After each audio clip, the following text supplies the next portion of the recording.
સુરતમાં કાકરાપાર નહેર 90 દિવસ માટે બંધ રાખવાના નિર્ણયથી ડાંગર અને શેરડીના પાકને વ્યાપક નુકસાન થવાની ભીતિ સેવાઈ છે। ખેડૂતોના આગેવાન જયેશ દેલાડે જણાવ્યું કે આ નહેરના પાણી પર 80,000 એકર શેરડી અને 60,000 એકર ડાંગરનો પાક આધારિત છે।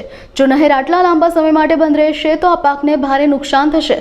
આ મામલે ખેડૂતોએ પાણી પુરવઠા મંત્રી કુંવરજી બાવળિયાને પત્ર લખીને રજૂઆત કરી છે કે નહેરના સમારકામનું કામ 90 દિવસને બદલે 60 દિવસમાં પૂર્ણ કરવામાં આવે। તેમણે એમ પણ જણાવ્યું છે કે જો પાક નિષ્ફળ જશે તો ખેડૂતોની માલિકીની ખાંડ સહકારી મંડળીઓના પાકને પુરવઠો ઓછો મળશે, જેના કારણે તેમની આવકમાં પણ નોંધપાત્ર ઘટાડો થશે। ખેડૂતોની આ સમસ્યાને ધ્યાનમાં રાખીને મંત્રી કુંવરજી બાવળિયાએ 5મી સપ્ટેમ્બરે આ અંગે બેઠક બોલાવી છે। જયેશ દેલાડ ખેડૂત આગેવાન કાકરાપાર જમણા કાંઠા નહેર 90 દિવસ બંધ રહેવાના સમાચાર સિંચાઈ વિભાગ તરફથી મળ્યા છે। ખાસ કરીને ઉકાઈ જળાશય સમગ્ર દક્ષિણ ગુજરાતના ખેડૂતો માટે જીવાદોરી સમાન છે। ચકચરો પણ 60 વર્ષ જૂના થયા છે। સ્વાભાવિક છે કે સિંચાઈ વિભાગ એનું રિપેરિંગ કરે, પણ જે જમણા કાંઠા નહેર બંધ રહેવાના જે સમાચાર છે એને કારણે સુરત અને ભરૂચ જિલ્લાના લગભગ 1 લાખથી વધારે ખેડૂતો ખાસ કરીને ડાંગર અને શેરડીની ખેતી કરતા આવેલા છે।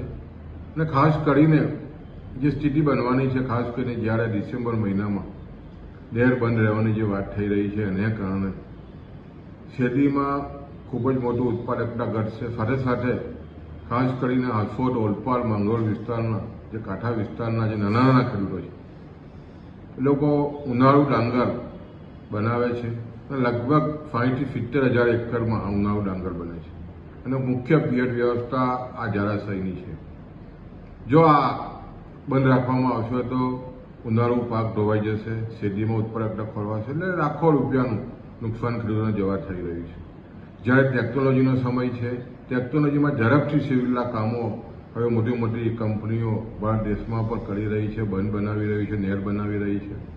ત્યારે અમારા તરફથી ખેડૂતો વતી પાણી પુરવઠા અને નહેર વિભાગના જે મંત્રી છે એમને અમે રજૂઆત કરી છે કુંવરજી બાવળિયા સાહેબને, અને આગામી દિવસોમાં 60 દિવસમાં ઓછામાં ઓછા સમયમાં આ નહેરનું રિપેરિંગ થાય અને ખેડૂતોને ખૂબ જ ઝડપથી પાછું પાણીની વ્યવસ્થા થાય એવું આયોજન કરવાની અમે વિનંતી કરી છે। અને ખાસ કરીને જ્યારે પિયત વ્યવસ્થા આટલી સુંદર સિંચાઈ વિભાગ કરતો હોય ત્યારે અમારી માંગણી જરૂર સંતોષશે એવી અમારી લાગણી છે।